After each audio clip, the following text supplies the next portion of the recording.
Et Fadela Amara, elle a dit, mais vous comprenez, quand on habite dans des cités où les escaliers sentent mauvais, où les carreaux sont cassés, où les boîtes à lettres sont déglinguées, où l'ascenseur, etc.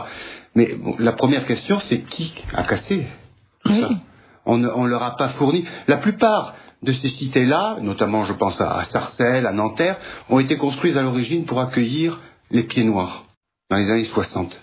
Et je me souviens, j'y allais, parce que j'avais de nombreux camarades qui étaient là-bas, je me souviens en 62, 63, 64, 65, et ces bars n'étaient pas, c'est vrai, des endroits très riants, mais c'était des endroits très propres. Et il y avait beaucoup de familles pauvres, pieds noirs, qui étaient contentes d'avoir l'eau courante, d'avoir l'eau chaude, d'avoir un chauffage, d'avoir un chez-soi propre. Et ça s'est dégradé, pourquoi? Est-ce qu'il n'y a pas une spécificité d'une certaine catégorie de gens qui ne tiennent pas les choses comme elles doivent l'être?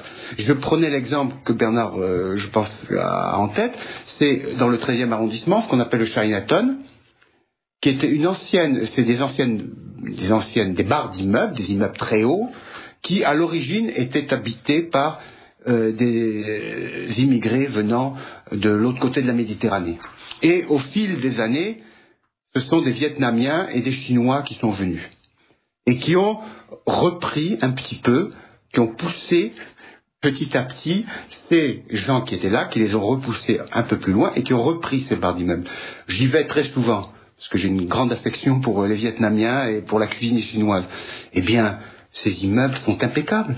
Les ascenseurs sont propres, ça sent bon le riz basmati, les boîtes à lettres sont impeccables, les carreaux ne sont pas cassés, les jeunes filles peuvent rentrer chez elles à minuit après être allées déjeuner, dîner avec leurs camarades dans le coin sans être agressées. Il n'y a pas un couvre-feu de fait. Alors, tant qu'on ne dira pas des choses comme ça, on peut multiplier les mesures, on peut construire une bibliothèque Louis Jouvet, comme il y en avait une à Villiers-le-Bel, et refaire une bibliothèque Coluche demain, et elle sera brûlée dans 15 jours, et on la refera. Et à Villiers-le-Bel, ce sont des écoles, ce sont des centres culturels, ce sont des bibliothèques.